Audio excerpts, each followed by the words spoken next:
तुझा त्याग आई, तुझी ती लढाई स्वाभिमानी हक्कासाठी, तुझी ही अंगाई गाती दिशा दाही, क्रांती सूर्य तुझी या पाठी.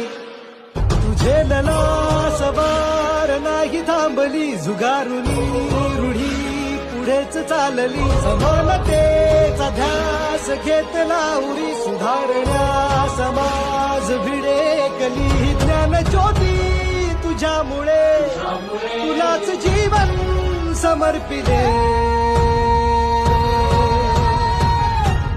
सावित्री आई, बाईने शिकवून करायचंय काय? स्त्रियांना घरात कोंडा, कांदा वाढा आणि पुष्टी काढा म्हणावं. बायकांची लायकी